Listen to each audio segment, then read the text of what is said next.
All right, to respect everyone's time, I think we'll go ahead and get started here.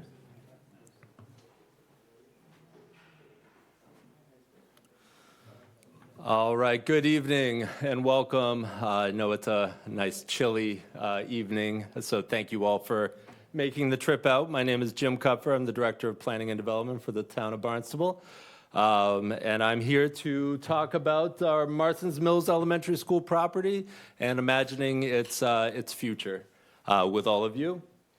So tonight we're here to talk about process, where we've gone, where we have been prior, and where we're headed to. We're going to talk about the steps in the process to get to potentially a preferred option.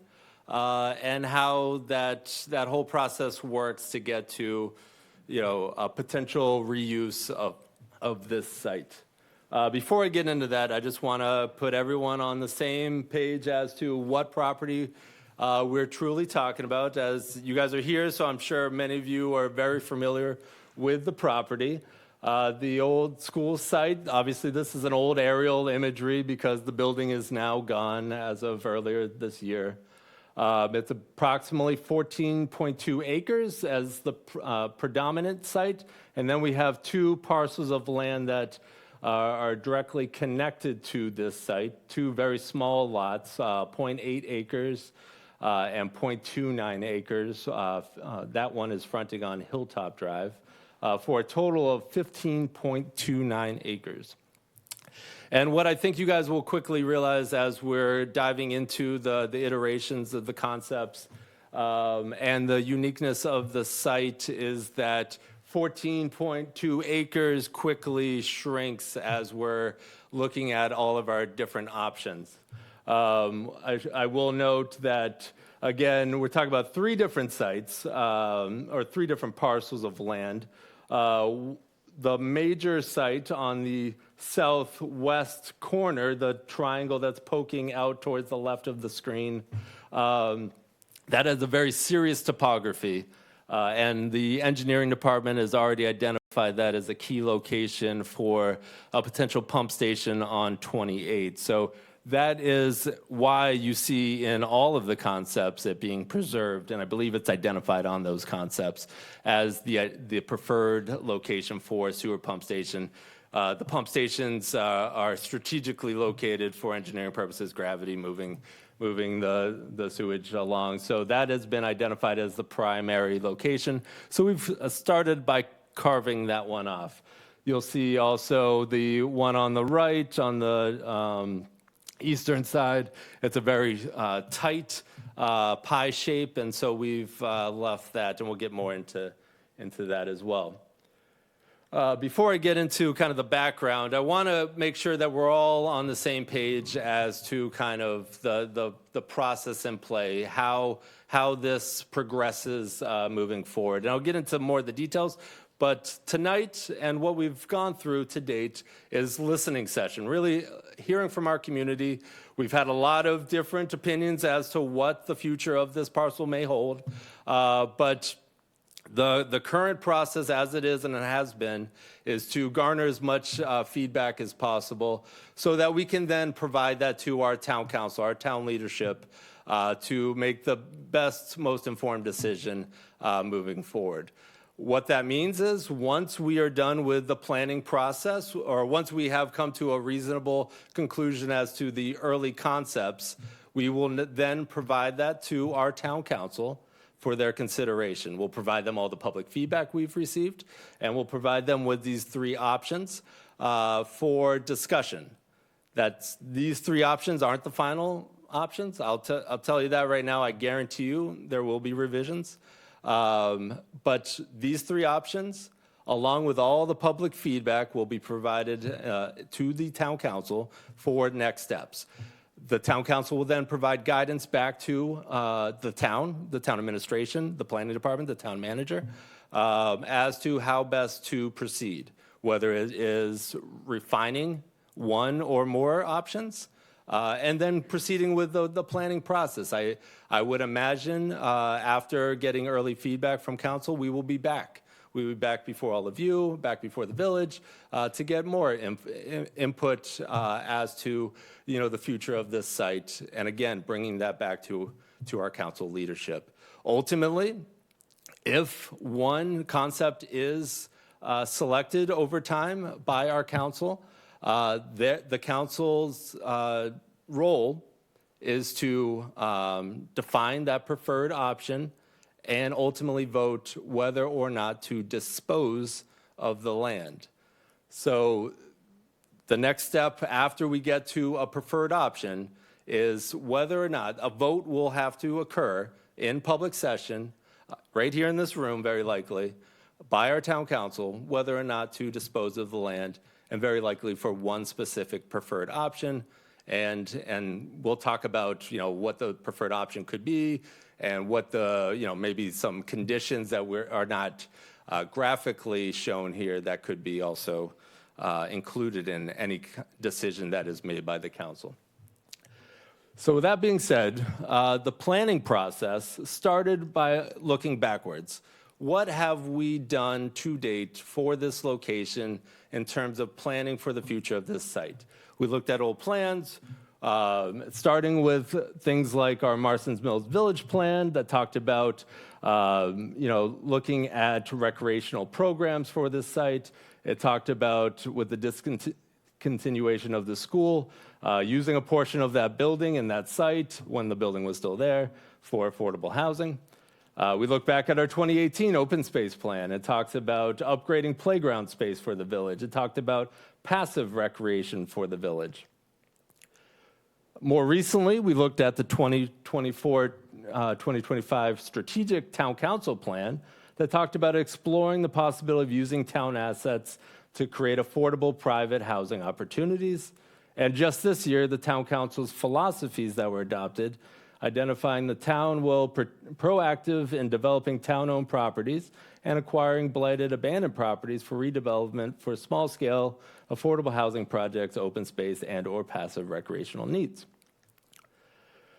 So we looked back at those plans, and we started laying out what a planning process could look like. We procured the assistance of a consulting team. That consulting team is B as in boy, SC, BSC. They are the ones that helped us draft these conceptuals. That team is made up of designers and engineers, and they were present for all of the sessions this spring and helped us collect all the comments that were created, and ultimately use a lot of that to develop out these three concepts. We started with different types of uses that could be on this site. Again, looking back at our plans and hearing early on about different options, we identified, in general terms, these types of uses. So single family, small multifamily, municipal recreation, passive recreation, private open space, enhancing our ecological value, meaning rain gardens, preservation of trees, improved circulation, both whether that's traffic or pedestrian. And we also included retail because it's on Route 28 where some of our other larger plazas are, but we'll get into it, but that was struck almost immediately. That was the one unanimous agreement that I think we all had, was this site is not right for retail.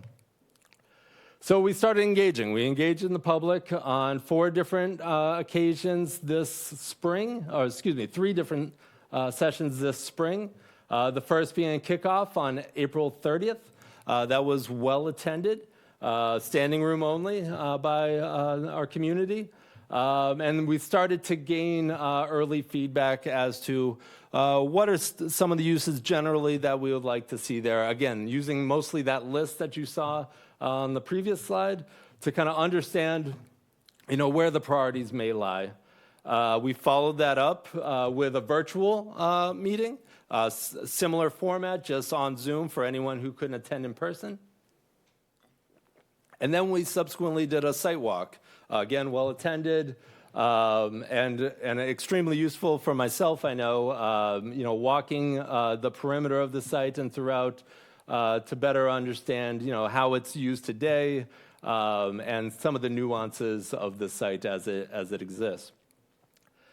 One of the big questions that we heard from the first session, where we did a dot voting results that kind of engage as to what are some of the priorities of uses, was, okay, if we're talking about those uses, what could really fit on there? And so before we got into really the engineering, we asked our team to scale out some pieces, scale out some puzzle pieces, essentially, to understand what could truly fit on this site. So we did, quarter-acre lots, half-acre lots. We did what a standard youth soccer field would look like. We gave all these different pieces to our public, and we worked around a table, and we tried to identify what could go there. And so we had a lot of great tabletop maps that were created. These are just two that were created there. And it really started to develop out really what you see here in the concepts. Using much of what we've heard, and I think it helped not only the public but myself kind of really understand, okay, we're talking about X amount of units that could maybe fit in this way, or we're talking about X number of fields that could fit in this way, or we're talking about a lot of folks actually love the walking trail that went around the site as it's very likely used right now. The other option that we talked about was accessing the crowdsourcing tool. So we had an interactive tool, mapping tool on our website that allowed for the public to participate. Again, a lot of great feedback there, and that all went into the development of our concepts. Again, identifying some of the priority uses that could fit on that site. And what it all boiled down to was these four real talking points that made it onto the conceptuals by and large. So those four talking points, or those four public comment points, were that the outdoor recreation and village meeting space should be present. It's a critical location in the center of our village. Additional parking for the village needs should be added. Housing was expressed, but there was specificity in much of the comments in terms of starter homes, ownership options, and blending with the village.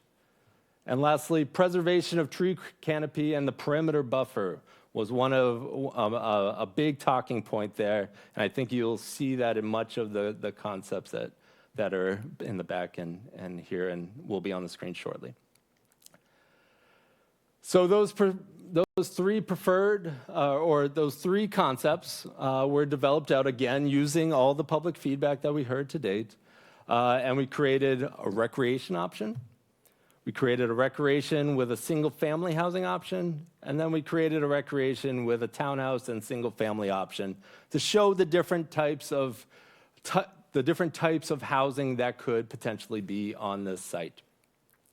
And again, these three options were created based on the public feedback that we've heard to date. I will state that fourth option's not there. That fourth option that says just housing.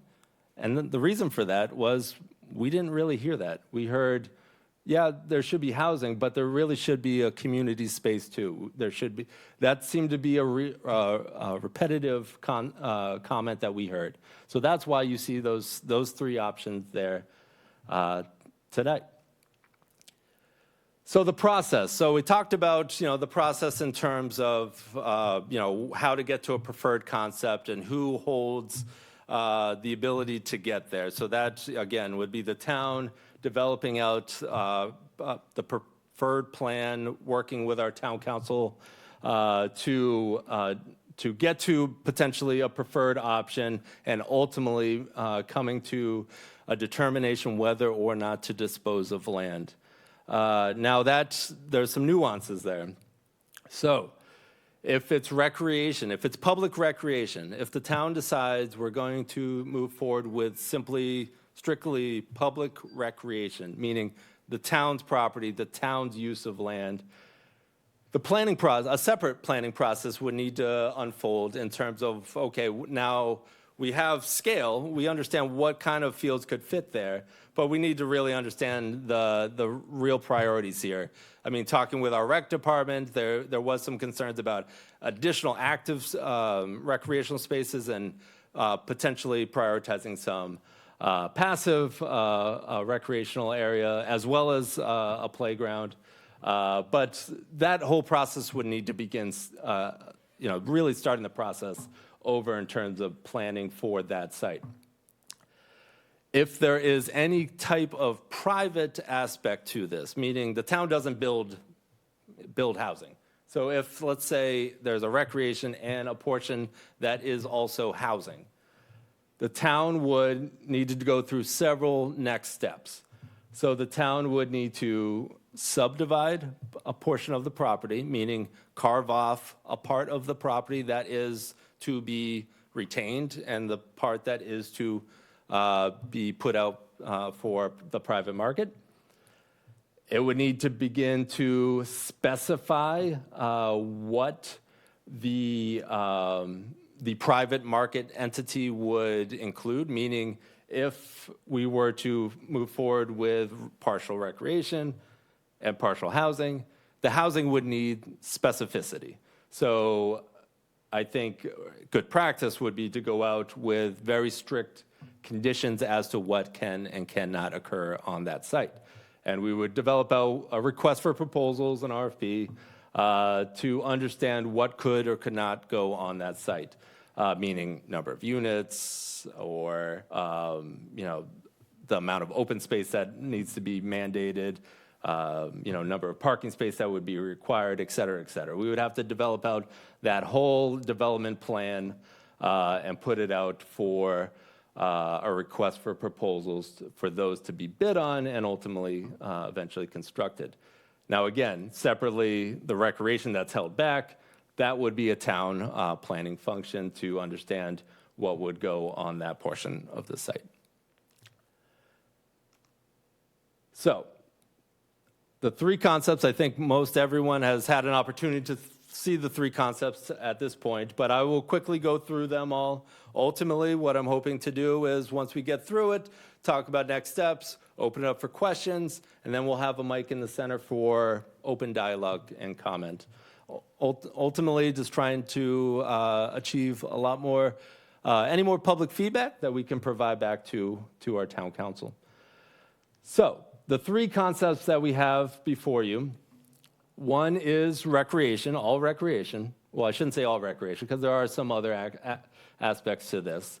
The recreation is there, again, showing scale, understanding that a full-size soccer and a full-size Little League baseball field could go there, maybe a basketball court next to it, and a small picnic area and playground could fit neatly within the area that is already cleared by and large. There would be some tree removal, but minimal tree removal on this option here. You'll see the dotted lines going around. That is meant to be more of walking trail opportunities that come to fruition. PlayStation fitness areas in the general area. And then the northern part is primarily parking.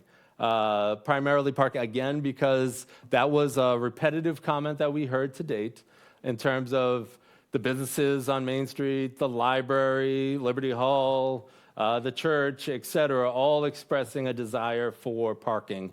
I know currently it's essentially used as informal parking, and so this would be a way to formalize it. The number of parking spaces are laid out to accommodate both the recreation and a little bit extra to understand that, on off recreational opportunities, maybe that would be good use for the village center.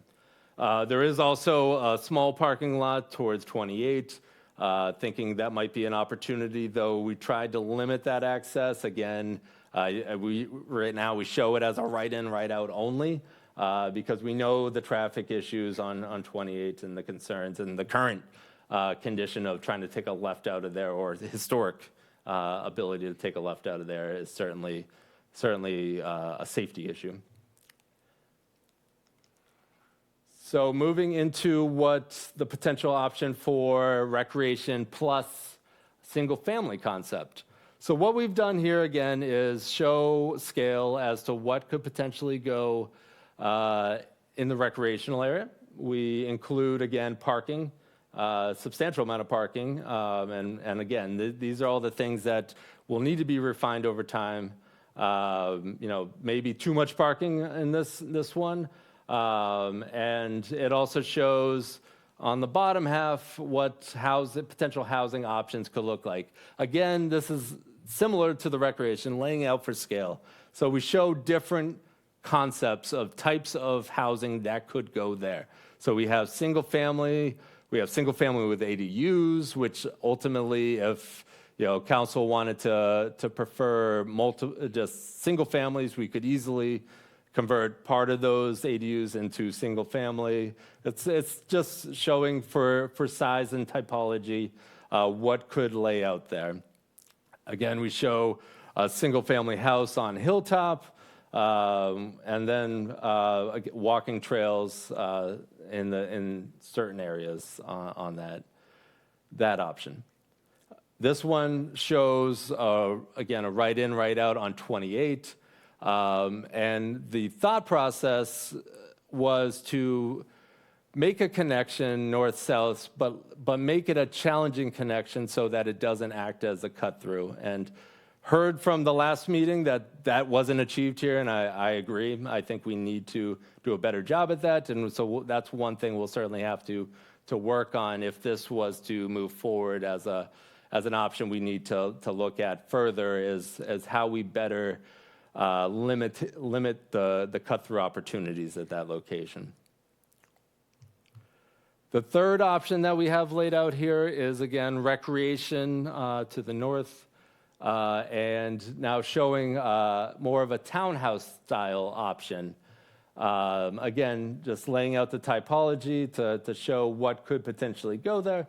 A lot of parking to the north of the site, different types of recreation in the center, and again, townhouse with smaller cottage homes to the south side. And I want to note, as I noted last time, when we talk about cottage, we're really talking about smaller homes, 1,500 square foot or smaller maybe. We're not talking about seasonal homes. I think that's something, a condition certainly could be worked into that I think if we were to proceed with any type of housing, what a priority certainly has come out, at least in public comment and in our housing needs, is certainly year-round housing. So those are the three concepts, and I can go back to those momentarily here, but want to lay out what those next steps again are. So the feedback tonight and the feedback that is provided to date will be presented to the town council. Town council will consider whether they wish to dispose of the land for a preferred concept. So that's at the end. So the town council will have opportunities to look at these concepts, take in public comment, offer their suggested direction as to how to proceed with refining the concepts. And ultimately, if a preferred concept is brought back to them that they find acceptable, they would determine whether or not to dispose of the land. Again, after that point, we'll develop out a request for proposals for that preferred concept, and additional conditions would be created. Now, I stayed in there, additional conditions would be created because that would be written into a request for proposals, but that step could happen before the disposition of land. Understanding conditions that should be created, again, such as year-round housing, certainly could be a condition of a request for proposals. That is, it would be mandated that any housing created would be such. Those types of conditions, that we will have to tease out as we get closer to a preferred option. So with that, I thank you. That is my presentation, and I would love to hear comments, but specifically first questions. If anybody has questions that they would like to come up, we have a microphone in the middle. I'm happy to try and answer any of those questions. And if I can't tonight, I'll certainly get back to you on it. Yes, ma'am. Hi, I'm Betty Ludke from the Village of Hyannis. I have a question about the parking. Because I go to the Barnstable County Fair, and I know that they do the parking. They have a field that they park in, you know, when the fair is open. And I'm not from Marstons Mills, but I don't know. But if this is only for occasional parking, I really hate to see pavement put out there. You know, one, it becomes impervious, it creates, you know, drainage issues, and then it becomes maintenance issues, and then it just sits there. And I'd like to hear from the Marstons Mills folks. Could you get away with a thing like we do at the Barnstable County Fair, where we all park in that field? I hope people know what I'm talking about. You just go in there and you know, you park on the grass, and then you're on your way. So that's I have several other comments, but that's my question, hoping someone here could tell me a little bit more about the parking, because I hate seeing that much pavement. Thank you.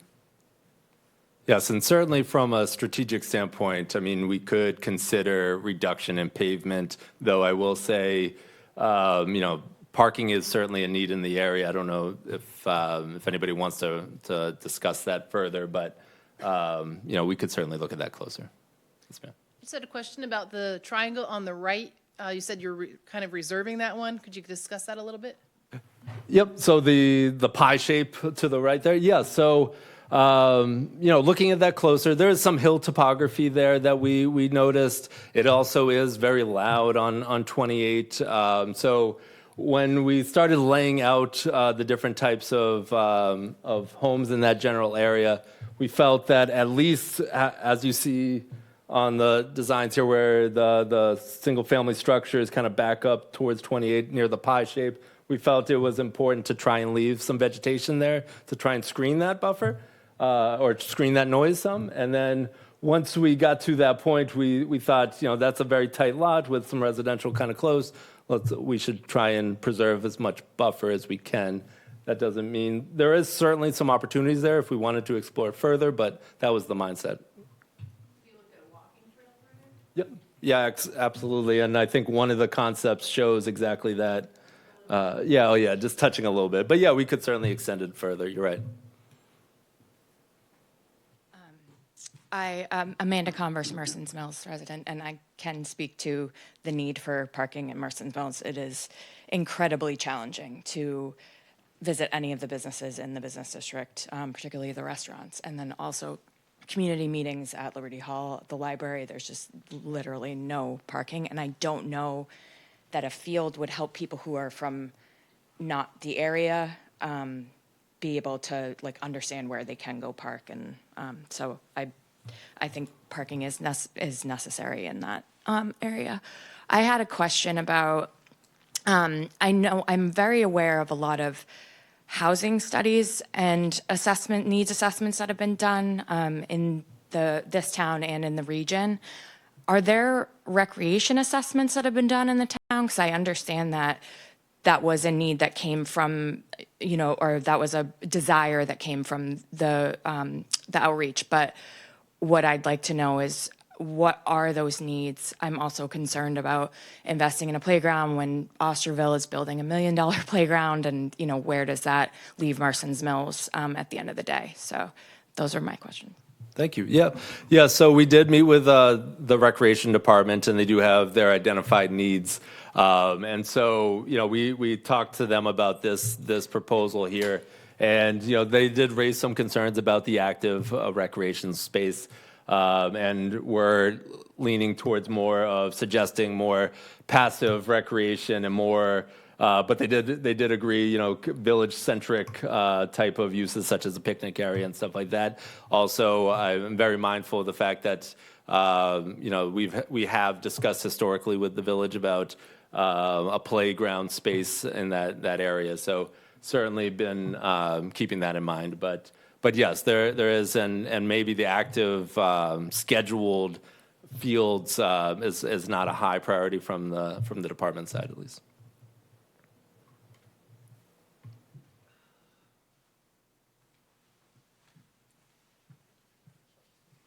Hi, Brian Hughes from Hyannis. I'm wondering for these various plans, what sort of Cape Cod Commission's requirements and approvals will be needed for these various operations? Yep. So depending on the process that we choose, the recreation very likely is not going to need Cape Cod Commission review. I don't believe these will extend to Cape Cod Commission review at this time, though as the concepts evolve, they might trigger. But as of right now, it doesn't look like there would be a necessitate that yet for any of the plans at this time. Dusty Cabral from the Mills. I was wondering, in your presentation, you showed the tabletop exercises from a previous meeting. There were 9 or 10 of those. And of those 9 or 10, only 2 or 3 had housing options on them. The rest were all recreation. Why did you pick the 2 that have housing as a majority of the space? Okay. Yep. So I don't believe that's quite accurate. I believe it was kind of the other way around. It was 2 recreation and the rest were mixed. I would say there was none that had housing, right? So I think that's what I stated in the very beginning was simply that's not an option that we brought forward because none to date have said just housing. But yes, the tabletop exercises, my understanding, I'll go back and confirm, but there was 2 that were definitely 100% recreation, and the rest were kind of a mixed bag.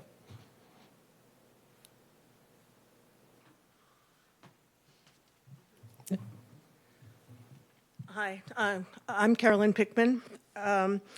In our meeting last time, towards the end of our meeting, a fellow sitting towards the front brought up a question and an issue about something that sounded like a water reservoir. I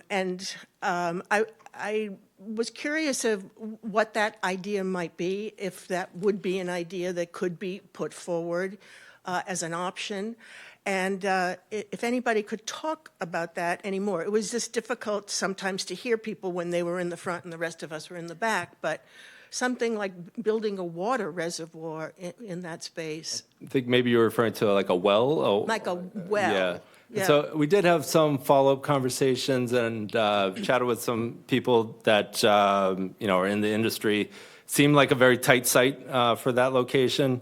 Also, we're planning on putting a pump station right there as well, and there is some other concerns there. So it didn't look like a priority for that location. Mm-hmm. Certainly could be in other areas in and around it, but based on at least early discussions, that didn't seem like a good next step. So that was an idea that would be canceled out at this point in time. At the moment, yes, yeah. Okay. All right, thanks.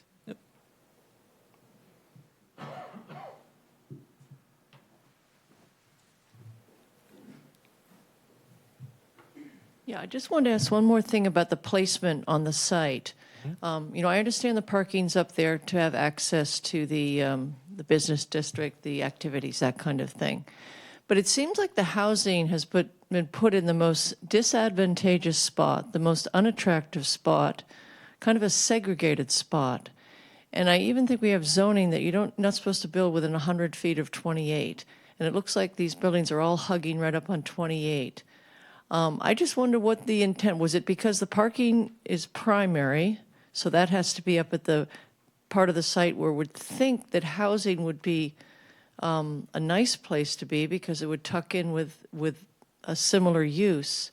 But to put it down at the bottom, is that, Jim, I just wonder what the thought process was with the consultants, that the housing was put in, I think, the worst spot you could put housing in for the health and kind of enjoyment of the residents. Sure. So, yes, I mean, the housing could take priority and move to where the recreation is, and maybe the space over near 28 would be open space, perhaps. I think the idea and concept was to close in to create a village. We have the village going around. This would create that full kind of almost a full circle and create that location dead center as your village meeting space. So again, the picnic area, playground area, you're closing that in. That's kind of, And that's what you'll see. Again, I know I talked a little bit about this at the last meeting. So this is a process that a lot of communities are doing across the probably country, but I'm familiar with the Commonwealth, in that, you know, these 60s and 70s schools were mostly built in neighborhoods. We all used to walk to school. And now these schools are coming down, and there's infill within the neighborhoods. And so a lot of places are doing exactly this. They're creating housing that infills, kind of mirroring what the village is today, and hopefully either preserving playground space that was there or maybe putting something else in there. And so that's what the thought here is kind of creating that village center space, or adjoining that village center space with Liberty Hall, with the library, et cetera.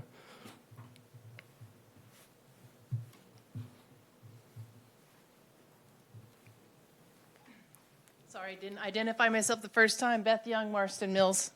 I hear you have heard from the Recreation Department, but I think we have not heard from the Recreation Department. I think we need to hear more interaction with them on what they need and what we want, put both sides of that equation. Because, you know, once this land is gone, it's gone. It's a jewel, and I keep on going back to that. And we really have one chance to get it right. So if it takes a little bit more time to go back and forth and have Recreation get together with the town folk, and the town folk give their feedback to them, I think it would be beneficial in the long run. Well said, yes. Another thing I'd like to bring up is we're looking at the need for affordable housing, and you're talking about 1,500 square feet or less. I personally think an affordable housing beginning house or an ending house for the people that are downsizing as well, 1,000 to 1,200 square foot. It's a small home, but it's an affordable home. And I think that would be very beneficial, my personal opinion, to the market. And finally, one other comment I would like to add is we have a really nice example over in Martha's Vineyard of a high-density neighborhood with a mixed recreational area. And I'll call that the camp in Oak Bluffs with the tabernacle right in the middle. And you got all those little camp houses all around. And so I just kind of envision that. And if we have a solution that has both, we have to get it culturally correct and make it a jewel and keep it a jewel. And if it's, putting mandates on how that looks and how that fits so that people decades and generations from now will be like, wow, isn't this an adorable little neighborhood that we want to come visit? Thank you.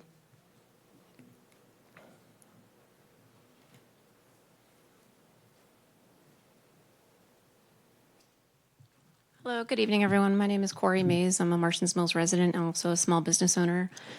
First of all, I think it would be nice to have the elected leaders in this room introduce themselves as our elected leaders so that we can continue that relationship and open up the transparency between them and us. So I would like maybe to take a moment to do that. I'd also like to hear at some point, what are the planning priorities that maybe the town council has already identified that they're going to take into consideration during this process? And thank you, Beth, for mentioning that, because that's one of the questions that I had as well about the recreation. You're referencing active and passive recreational use. So in the interest of like opening up the educational opportunities for the room, like what is that definition? What is the definition of active recreational? What's the definition of passive recreational? And then you mentioned that the Recreation Department has already identified some concerns for the active recreational uses. If we could hear what those concerns are, I think that would help us, just become a part of that conversation, so we could just continue the dialogue there.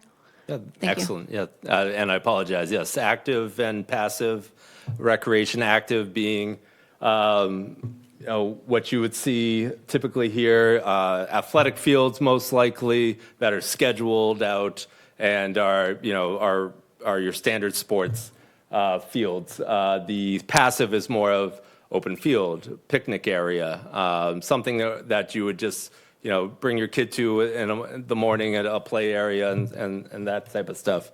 Excuse me. But yeah, so that's the kind of the difference between those two. I apologize for not defining that earlier. And again, so all of that would be, looked at. Well, we looked at it from looking backwards in terms of looking at our planning initiatives that we've done to date, and also what the town council has already identified as kind of the priority needs in the community. Obviously, bringing to the council will give them an opportunity to take that in and express their current, priorities based on, what they've heard from their constituents and all the administrative actions that we've done to date.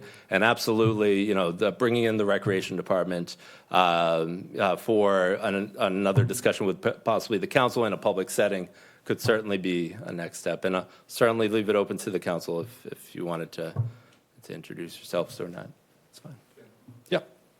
Hi, my name is Craig Camish. I'm the town councilor from Precinct 4, which is South Centerville, or Centerville South of 48.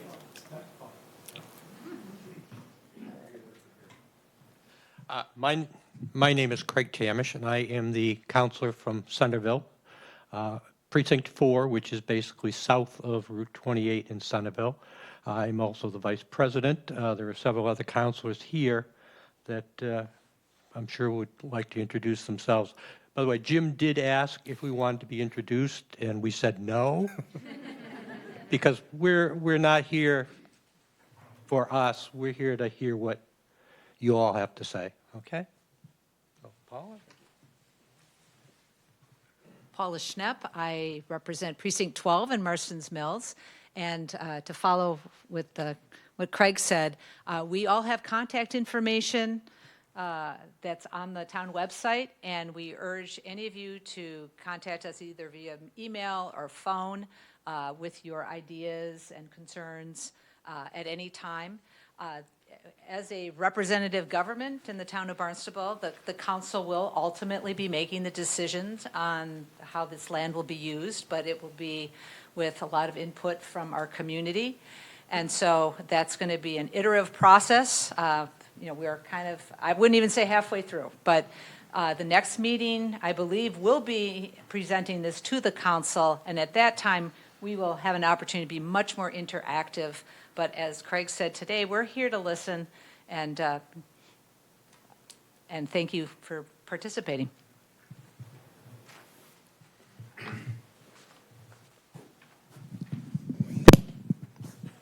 Good evening. My name is Matthew Levesque. I am Barnstable Town Councilor. I deal with microphones every once in a while. All joking aside. So I am actually the counselor for this precinct. So it is in my precinct, Precinct 10. And I'm very glad and thankful that you're all here to discuss the property and the options and really what you want to see happen here. It's important, I think all the counselors, we're all here to listen and get your input in regards to that. There's a lot of history in regards to what has been proposed. I'll give you a little history from me. In 2013, I was the president of Barnstable Little League, and what I proposed at that point in time, and I actually put my own money into it, was 2 baseball fields with a concession stand, parking, and that's what it was going to be. And it was brought to me at the time by the Recreation Commission and the Recreation Department. And it was, I was, brought it to a Marstons Mills Village Association, met with Craig Larson. I could tell you the whole story. I could show you the plans. I was told that's not what it's thought about being used for. We have to have a comprehensive plan, and we need to figure out what we're going to do with the school. So at that point in time, again, that was just the beginning. Then I became a town councilor and said, we got to figure out what we're going to do with this school, because we really can't do anything until then. And so I really pushed to get the count. Look, we're not going to. It's abandoned. It's being abused. It's being windows are getting smashed. We just need to figure out how we're going to do and move the school. And that's eventually took time to vote to get it proposed. That we're going to take the school down, and then it took time to get it down. And here we are. So. Again, appreciate everybody and willing to. I can tell you right now, I am recreation first in regards to making sure that there's a playground there, and but open to any other ideas of what. It's a big piece of property, and I think Beth, who's also my neighbor, thanks for being here, put it perfectly. We have one shot, so let's continue to talk civilly and have a robust conversation in regards to what we can do with this property. Thank you. Thanks, Matt. I'm John Crow. I'm the counselor from Precinct 5, which is just basically south of this, mostly Osterville, some parts of Marstons Mills, and some parts of Centerville. And as we all are here, we want to hear what the residents have to say on this. I've been a resident at times, and I've spoken many times before the council and before my counselor. And I think it's important that you all do that and come forward so we can understand what your interests are for this property and come to some kind of agreement what's best for the residents and for the property itself. So we're all here to listen to what you have to say, and we'll be making at some point we'll be voting on this, and it's important for the people who live in this area to be clear to their counselors and the rest of us as what you'd like to first see here and what we can do with this nice piece of property. So we're here to listen, and personally I'd like to hear from, especially from the counselors from that district, what their preferences are, because they're closest to you.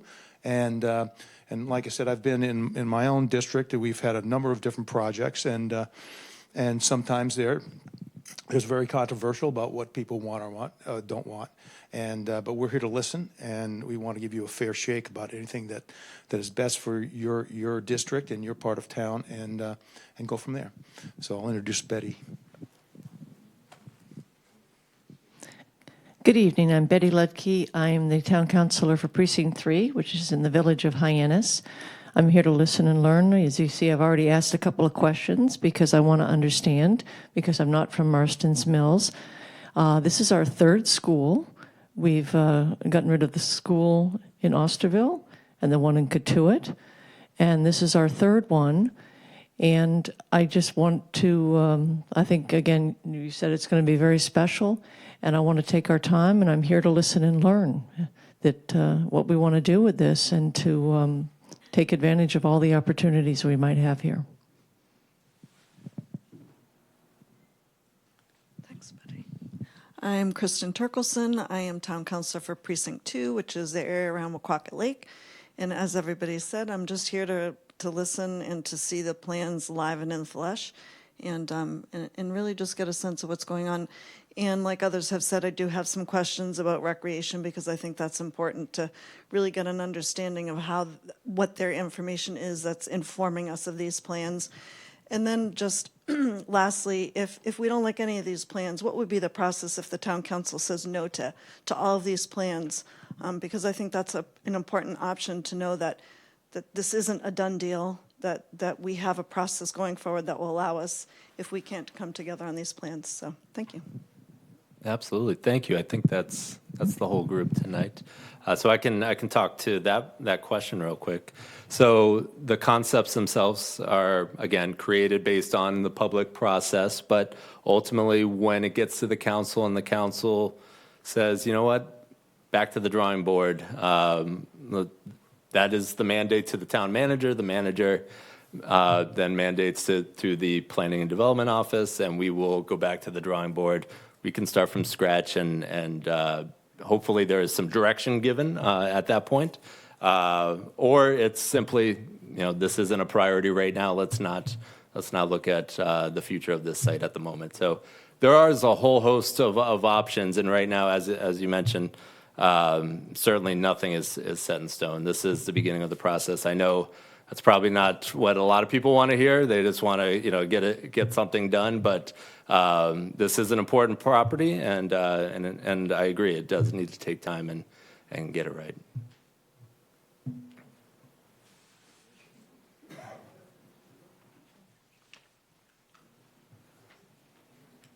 Good evening. I'm Kim McGuire, and I'm from Hyannis. This is the first time, I have to say, I'm sorry, that I've seen this property and this site. So first question is, looking at the property, what percentage of the two models that have housing in them, what percentage is housing and what percentage is open space? So I don't think we have the percentages on the plan. We could certainly add those. Let's see, let's go back to it. So in terms of the percentages, well, it's not simply percentage of housing and open space, as you can see, we're talking about probably 25 to 30% of the land is housing dedicated. And then there's a whole host of other options that are there, probably 20% in terms of the recreation. And then we're talking about all the paved surface of roadways that tend to begin to carve into the overall acreage, as well as parking for these types of, or this type of consideration. And then we do have, a good amount of preserved buffer that was, again, identified here, trying to create or preserve as much of the mature vegetation that you'll see out there if you go walk the site, even to the extent of at one point, we planted a number of really lovely trees around the existing structure, and we were able to preserve a number of them when we removed the structure. And so we have at least a handful of those preserved on these plans here. So I can definitely add those. That's a good point. I should be able to add those percentages easily. And of the housing, what percentage is affordable housing? Well, so that's the discussion we need to have. So right now, this is pictorial. We can have additional conditions. So, I mean, if we were to use the ordinance that is in place, it's simply 10%. However, this is a town-owned piece of property. Anything that happens here is likely going to need some sort of zoning change, and that would certainly be a discussion that would need to be had. I love the idea that the woman brought up here who was referring to the property out in Oak Bluffs that has little cottages and then the tabernacle. I was in Colorado and I saw housing around communal open space, and it was just a lovely concept. And when we went out to Oak Bluffs in September, you just get this feel of a sense of community. And obviously, the Marston Mills community and the town of Barnstable will decide what they want, what they need, and what the look and feel is. But I just thought that was exceptional and is something you might want to consider. And also, a lot of this is recreation space. So is the recreation department willing and able to take on this responsibility and manage it? Right. So again, we've had some early discussions with the rec department. As I mentioned in the process, if we were to proceed with any form of recreation, that planning process would really start again in terms of, even if for this concept, let's just say, that area in the center that is recreation, that again is meant for more of scale. We would then have to, just like we're doing with Osterville right now and we've done with other villages, identify those specific needs and pursue those through a very similar planning process that we're doing today. So this here, we would definitely bring in Recreation Department. They sit on all of those planning initiatives. They'll be sitting in on this. They have been at the table while we're developing these out. But again, they understand that this is a planning process in which we're looking at conceptuals here. And if we were to then move forward with identifying very specific recreational needs, they would, be the first one we would be talking to as to, okay, we're thinking about a playground, what size is the need? What age group are we attacking? That kind of stuff, which we're not to that point yet. Because there's a park that my husband and I visited in September in Kendall Square, Cambridge, which is very dense with all the academic institutions. And all of a sudden, we're walking through this park, and it's paths, and it's trails, and it's little hills, and it's places where you can sit. And there were picnic benches and places where kids, and little, places where kids could play. So it's just, there's so many wonderful things going on now with planning. Yep. Yeah, it doesn't all have to be active, sports fields. It can be. And it was really, and it wasn't a large space, but a great sense of community where they could get together. Thank you. Thank you.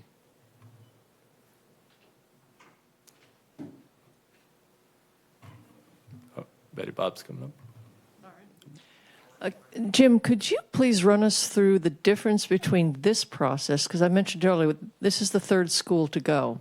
Can you run us through the difference between the process we're partaking now than that which was done at the Osterville Elementary School and that was done at the Cotuit Elementary School? That I cannot. I can go back and dig through those and give an update to the council as to the differences, but yeah, I wouldn't be able to properly inform you tonight on that. Hi, Jim. Bob Schulte from Centerville. Just a question, informational. Trying to count the little blocks.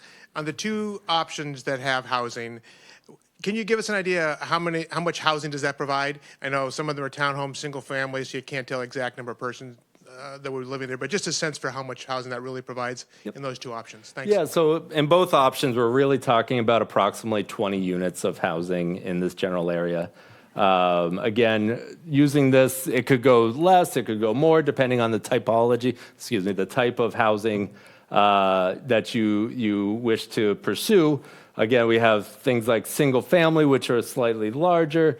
We have ADU, accessory dwelling units, which tend to be 900 square feet or smaller. We have cottages, which we're talking about somewhere in the 1,000, 1,250, up to 1,500. So depending on what we're talking about in terms of size and type, both of these models lay out to be approximately 20 units of housing. Thank you, Jim. Tom Jack, GM, Marstons Mills. Whether they be the townhouses or the single-family homes, are they all supposed to be owned by the residents, or could they be rented, or is it up to the developer? Does the town have any say on that? Yes, so the town can have say in that. It is through this process that we would define just that. It could go out simply for that request for proposals without any conditions. And yeah, it could be owner, rented, et cetera. Knowing the council, I think they would want to talk through conditions though.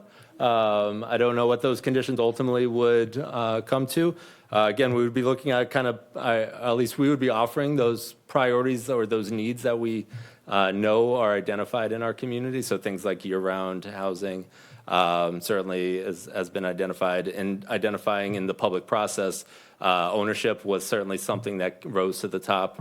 So those are things we certainly could stipulate through conditions. Quick follow-up. The 10% rule, is that what it is? Is that affordable? Does that apply whether it's, again, owner or rental for any place in town? I've never heard, at least I'm not familiar Yep. with if there's a philosophy behind that 10%, whether ownership or rental makes a difference. Yep. So the question was, when does essentially 10% affordable get triggered? And so it's a general ordinance in our laws here in our community, and that 10% is triggered when you are developing out a property that has 10 or more units. So it's not always applied, and it's not meant for very small developments. But it would apply for any development that has 10 or more units being constructed, whether rental or ownership. It would be required to be deed restricted affordable. Hi, my name is Liz Fort. I live in the town of Barnstable. Can you just define for people like me who don't know, and maybe others in the room, what is affordable housing and what is the process for deciding what that is? And obviously, if this process is going to take a long time, what's affordable today will change by tomorrow. And then how we control for that moving forward, how would the town enforce that? Sure. Yep. So affordable housing, affordable housing is a term that's thrown around and can mean many different things, but for our general ordinance purpose and in terms of what inclusionary housing, which is our version, our general ordinance for affordable housing, is 10% of the structures would be deed restricted. So when you purchase that unit, there would be a deed restriction and a deed rider that would state exactly what you purchased it for, what you're eligible to purchase for, and what you can sell it for. And it needs to stay in that affordable range. And so what that number is depends on what we talk about, the area median incomes. And so it does vary depending on geographical area. And so in our general ordinance, we talk about 65% of the area median income, which probably doesn't mean a lot to a lot of people. But it's a very specific number based on the housing and urban developments, income brackets for all the general areas. So the Barnstable County, for instance, we have each year an identified range in which someone can make to be eligible for an affordable unit in that specific category, which is 65% area median income, which is unique. Some towns go to 80%, which means you can make a little bit more. Some are even up to 100%, which again makes it a little bit more. I don't quote me on the exact number, but it's approximately for someone with a family of 4 in the 65% area median income, you cannot surpass, I want to say it's like 80,000 annually, something in that ballpark. But you also, if it's ownership, you also have to be able to afford the mortgage for it. So it's a tricky situation in terms of being eligible and not surpassing that high threshold. So yeah, that's in general terms. The affordable housing, it's a very complicated world, but that's kind of the basics there. Hope that helped a little bit.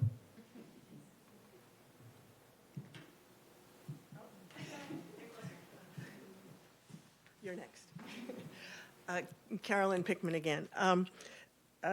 While we're in our explaining phase here, I would like to ask you to clarify something you said a little earlier, which is the preferred options will be discussed, and then the town council will vote, but the town council could vote on disposing the land. What more clearly does disposal of the land mean? Does it mean it will be sold out to somebody else, or it will be deserted? What is disposal? Yeah, thank you. Great question. Yeah. So that's the ultimate decider, is whether or not the council will essentially sell the land, determine we want to sell this land. And so by selling the land, this planning process is to determine, well, for what? I mean, technically, the council could say this is extra property, and we're gonna sell off this property, put it at the private market, and just call it a day, just be done with it. But obviously, it's a very important property. The council has prioritized this as, let's look at this very closely. So at the end of the planning process, if successful, there will be one priority concept with a host of conditions that state this is what you can and can't do if we were to sell the property. Right. And we would then, if the council agreed, they would vote to authorize the disposition, the sale of land for these specific reasons. And then it would go to a request for proposals, which we would identify how or who would be eligible to bid on it, meaning like you'd have to be a qualified builder perhaps, or, with no, strikes on you or what have you. And that would be the end result. So the ultimate vote here is what the council determine whether or not to sell off the property. Would the inhabitants of the town have any say on how much they sell the property for? Yeah, that's a great question. So the vote to dispose of the land and sale of the land, we then come back with the request for proposals and how much, the qualified applicants, and determine whether or not we want to proceed with that. So if it's simply dollars that we're talking about, then yeah, we could look at the dollar amount. I think this process, though, is going to be a little bit different in terms of, it doesn't sound like we're talking about just how much money we can make. It's more of whether or not that preferred concept can be achieved or not, I think is ultimately what I'm hearing, at least to date. All right, thanks. Hi, Eric Schwab, Hyannis. If you want to protect this land, you need to make sure the town puts a conservation restriction on the property. Otherwise, these ball fields could be torn down and high-rises built on this land, and you won't be able to stop it. So you need to speak to the land bank, Marstable Land Bank, and you need to discuss with them your priority for a conservation restriction. Otherwise, you're going to have the same discussion in 2 years. You're not going to resolve anything tonight. We've had this problem in Hyannis. We're completely overwhelmed with affordable housing. We got 4 stories going up everywhere. You know, we don't want it, and I'm pretty sure you guys don't want it. So ask for a conservation restriction. And if your town councilor is not receptive, hire a new one. Thank you very much.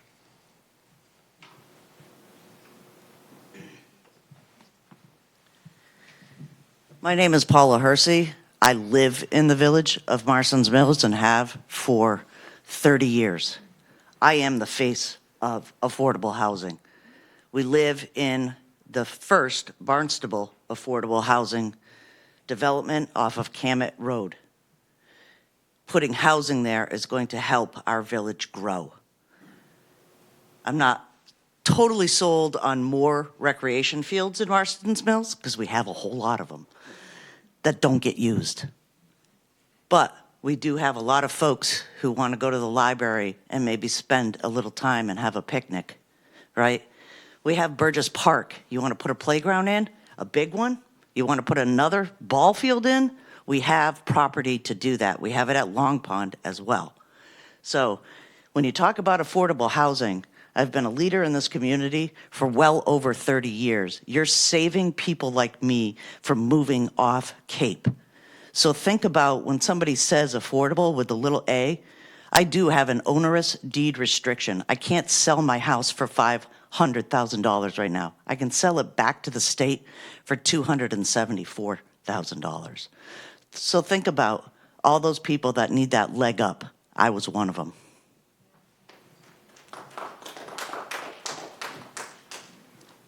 Hello again. Thank you very much to everyone who introduced themselves earlier. I just think that that really positively lends to a healthy relationship between our elected leaders and us, so thank you for doing that. The reason I asked about priorities is because I recall hearing somewhere, I could be incorrect and I don't recall exactly where I heard it, but one of the priorities was being able to create revenue here to allow the town to make back the money that they spent destroying the school. So if revenue is in fact a priority and maybe even like a requirement for this, then one thing I'd like to know is the possibility of recreation only. Is that even a possibility? And if it's not, I would appreciate if that would just be known to us, so we could continue the conversation forward efficiently and productively. But also, what has there been any discussion at all for other options to produce revenue besides housing? I don't know if this is exactly a parallel, a fair parallel to make, but I know West Barnstable along the northern side of Route 149 has an area where Luke's Love is, there's a ball field, and there's also a community building there, which people can rent the spaces for birthday parties. I've attended lots of birthday parties. I've got a 3 and a 6-year-old, so that's a great community building. So I imagine there's some sort of revenue that takes in. I don't know any details behind it at all, so again, it may not be an appropriate parallel, but also regarding the library, the mention of the library, again, I've got a 3 and a 6-year-old, and Marstons Mills is just like, it doesn't even hold water compared to the other villages in terms of the assets that we have for our young families here. We barely have a community space big enough to fit this sort of meeting, as we've all experienced before, with everyone standing up in the back. So that is not something that exists for the young families there or even the community. A library that actually, I don't know, like compares maybe to some of the other libraries, that doesn't exist either. So some of these assets like are just really lacking in Marstons Mills in terms of what's available for young families. And so are there any other opportunities that would provide revenue but also be like very valuable community assets? Thank you. Yes, and so I'll answer the first question about revenue generating. This council has not mandated revenue be generated for any development that is the conceptuals here. Certainly can have that dialogue once we go to council, whether or not that is a priority for any of the councilors. But throughout this process, I have not been mandated to provide any options to create that revenue back. Now, you're right. Potentially, if there's limited conditions on housing, maybe that could offset some cost for recreation. But if you do put conditions on the housing, you're not going to get a ton back in terms of revenue right off the bat to pay off, say, recreation or something like that. So there are other options you could look at. I'm not certain if like a community building would pay off in terms of revenue. Generally, we could look a little bit further at that, but we haven't really explored it too much further. Jim, could you clarify the zoning in that area? How many stories could it go up? Like high rises couldn't actually be put on that property, correct? Currently, the zoning is 2 acres, single family, 2.5 stories. So you could put maybe 6 very large single family houses here by right. Don't know if that serves a need, but that's for our counselors to decide. Jim, you should clarify that in Hyannis, the zoning was changed to allow for 4 stories, and the only thing that will prevent that is a conservation restriction. If you want to peel off a piece of it for affordable housing or for municipal assets, that's a good idea, but just make sure that any unused pieces are conserved, okay, or you're going to lose control of this property. It happened here. Look at Hyannis.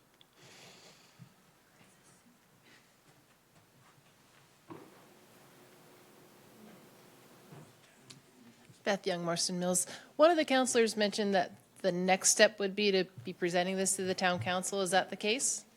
That's the hope. No, there hasn't been a meeting scheduled just yet, but that's the hope, and we'll hopefully be able to get that word out and maybe even do some direct mailers or something like that to the general area. And if that's the case, are these the options that the town council is going to be presented? That will be the Same. starting conversation as these 3 concepts and all the comments that we've received to date on these 3 concepts. And is there a public way to see all those comments or a way to know that our comments have been heard? Great.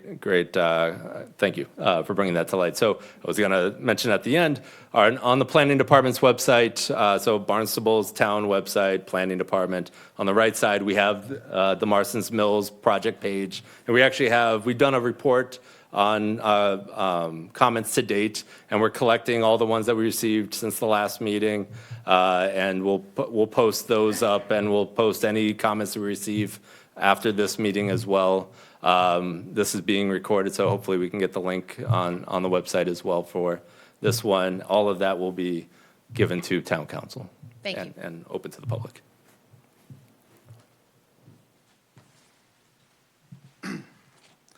Hello, my name's Dusty Cabral. I live on Main Street in the Mills, abutting the property in question. I'm one of 5 siblings who all live in Barnstable, and 4 of us are in public service. My family loves our home in this town immensely, and we don't want the counselors to make a grave mistake.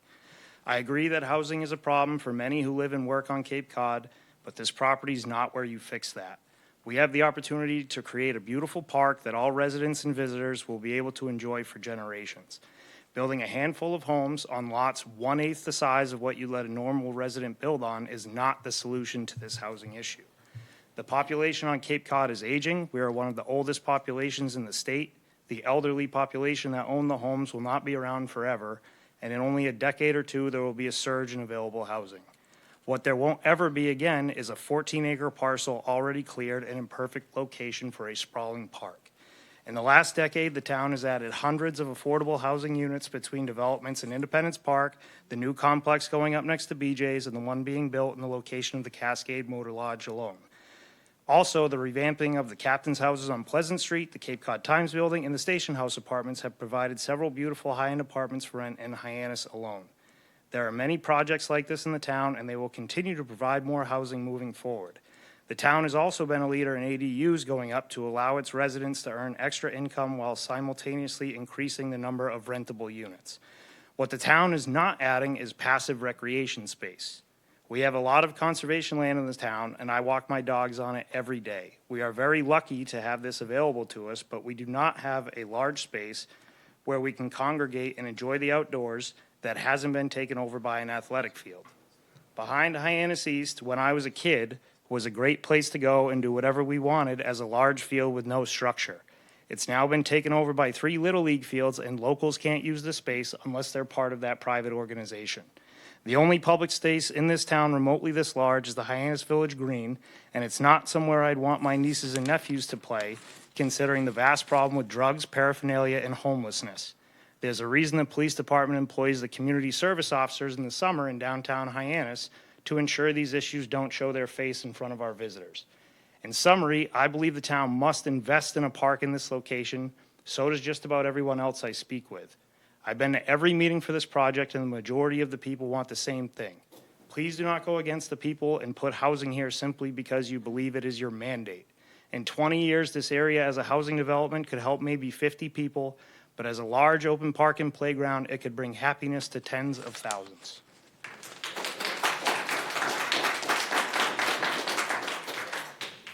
Thank you.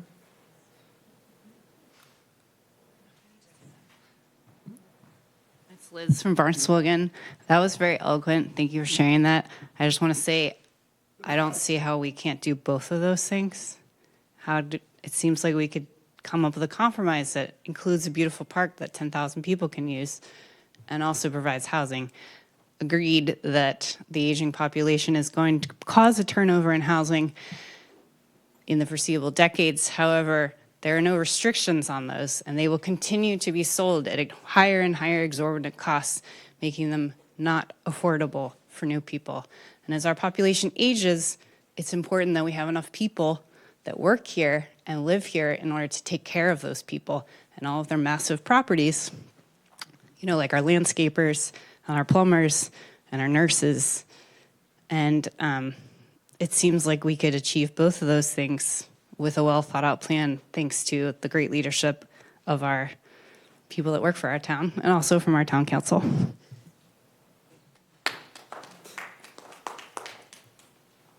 Hi, I'm Kathy Aspen. I own 50 River Road, and 26 years ago I bought the parcels that later became the development behind the post office, the Plum Porch, and the Robert Glover building. And at the time, of course, there was opposition. There was opposition to businesses on Route 149, more businesses.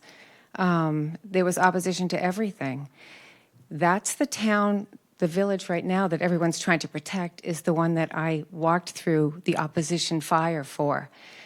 During that time, one of the things that we were excited about was that there were so many small neighborhoods in Marstons Mills. We lived in a smaller neighborhood and then moved into the village. The village is a wonderful mix of businesses and homes, which is why it's zoned with smaller acreage, like quarter-acre zoning for housing. It's what creates a village, is to have a business and a couple of houses and a business. If we had 2-acre zoning in our villages, we wouldn't have a village. We would just have like a widespread community that didn't have that center feel. I feel like we've been presented with this wonderful opportunity to have this open space and walking paths and whatever recreation facilities that people agree are affordable for our town to maintain and also beautiful for our community to have.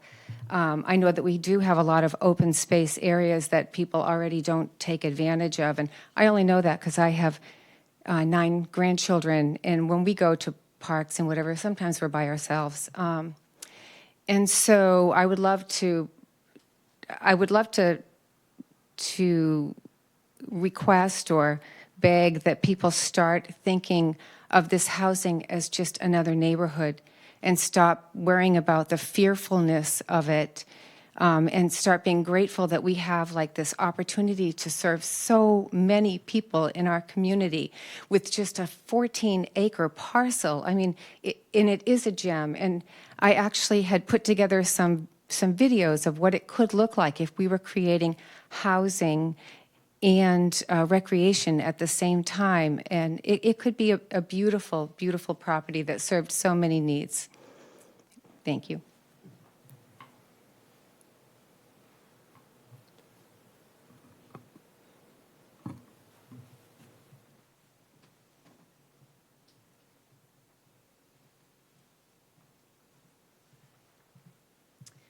Hi, my name is April Croker. I'm from Marstons Mills. Good evening, everyone. Myself and my family are here today. We're 100% against housing going into the old school lot. We are, however, 100% interested in recreation or conservation going into the old school. We're fully aware that there are many other available options for housing to be proposed and that this particular location is not appropriate nor necessary. I've been in this conversation for over 10 years. It's always been my belief that this land would be conservation, a big, beautiful park, and a playground. We have no playground in Marstons Mills, yet we have tons of children. I've been to every meeting on this subject, and it's been abundantly clear that the majority of people who actually get up and speak at these meetings are in opposition of any housing going into that property. Those in opposition are not rich, anti-housing folks. They are good, hardworking people who are trying to preserve the charm and the culture of the community that they live in, a community that continues to be special because of what they put into this, not the town. Please go to the Barnstable website and watch the October 28th, I believe it is, video of the Committee to Assess and Recommend Strategies for Housing Within the Town. It's an extremely hard to watch video. I think it will give you some insight into what the people in this community have been having to deal with as far as not feeling listened to, respected, and being painted in a certain light by some. In reality, we're just trying to protect our community. If you haven't spent any time in this site at Marstons Mills, it's actually called the heart of the mills. And that's because it's the main area where the church, the school, the community hall, and the library were, and most still are. It's a special historical section in a country, old-fashioned farm-style neighborhood. You won't find many people in this neighborhood who are supporting modernization of the mills. The people in this community are tight-knit. We have a culture that's at risk with this population increase, artificially increased on us, that could be up to 100 people dropped into our neighborhood. We have no idea what will happen in the end. Once it's done, it's there forever. Imagine 100 additional people on your country street. This isn't a big city atmosphere, but foot traffic, car traffic, water needs, nitrogen runoff, loss of property value, crowded school classrooms, possible endangered species, more product demand, less appointment availability, and potential crime are all realistic concerns that people who are living here actually have to have. They may be funny to you, they may not be serious to you, but they are to us. There's 3 petitions out there made against housing going into this property. You'll find a variety of people on those petitions, everyone from everyday heroes to tradesmen, war veterans, nurses, teachers, community volunteers, and more. It's not the counselor's job to try to solve one so-called problem by creating and allowing a long list of additional problems for others. It's not the counselor's job to just ignore what the people want and what's best for them to do as they please. Recreation only, preserve the charm in the heart of this village. Thank you.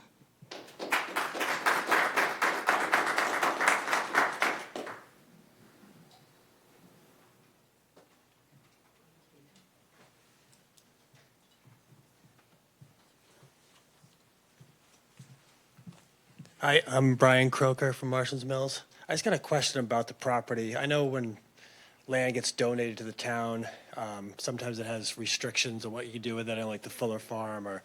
So Marstons Mills, it's been around since, 1648, old village, the mill, Liberty Hall, the church. And that was farmland right there with a house on it, and it was all fields. When the town got the land, was it given to the town for a specific purpose, like a school, or was there any restrictions on what was used in the future, or did the town buy the farmland off?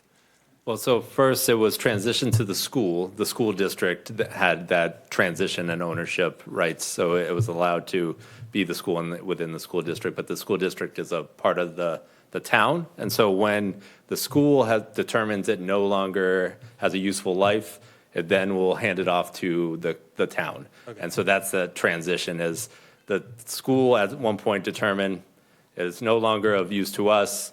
We are going to essentially dispose of it to the town, and now the town must take on that next step as to. And if it does get rezoned for housing or split use, that will potentially never go back to the town? Well, it's meaning like if housing was constructed, rezoned. Correct. So, well, the zoning part of it is zoned for housing right now. It's zoned for 2-acre, single-family housing right now. And really, that's about the only use in that general area. And so if it was to be rezoned, that would be a public process that would have to go through the council as well in terms of changing the uses, changing the size of lots, et cetera. But then once it transitions, and yes, if it was sold off to, say, half of it was sold for housing, that half is officially sold off to the private market, and it would be just like you and I maybe own a lot of land, that would be that ownership rights there. That'd be private, and whatever is retained by the town would then continue to be retained, and potentially could put certain restrictions on it.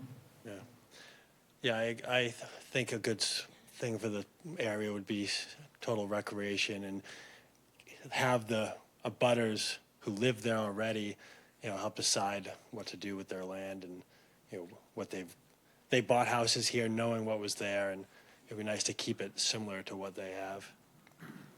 Thanks.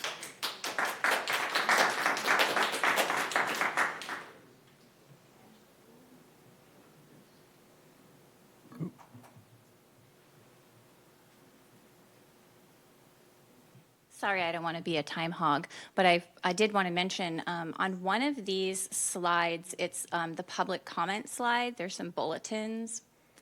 I just wanted to ask if you could please add an additional bulletin to it. This one right here. Okay. And boiled down to, it's basically what your interpretation of the conversation during these meetings were. And as you know, I've been at all of these meetings. I also have talked to the majority of the people on Main Street and the abutters individually. I've spent hours with a lot of them. The number one thing on the top of that list should say, large majority of people are in opposition of housing in any way. You know that, I know that, the people who have been at these meetings know that, and it's not fair for that list to not say anything about the fact that people didn't want housing there. It just says housing was wanted, or I can't see it now because it's not up there. Sorry, I'll go back. It says housing was expressed. How about large opposition to this project having housing? Like, I think that is a fair bulletin to add in there. For those who showed up at meetings, you're absolutely correct. There has been a large opposition to housing and very pro-recreation. I'll say in terms of written comment, in terms of crowdsourcing tools, has been, over 100 people saying, hey, we also want housing to be considered there. So, but I think that's fair to say for those meetings that were attended, 100%. And I'm happy to provide that information to the council. Yes, thank you, please, because if these are the slides that the council is going to be going over and looking at, I want to just make sure that they know that that's a truth to the situation. Understood. Thank you. Any other comments, questions? All right, with that, I thank you. I'll stick around for anybody else who has any questions they want to talk in private, but I thank you for your time, and we'll be getting the word out for when that town council meeting occurs. Thank you.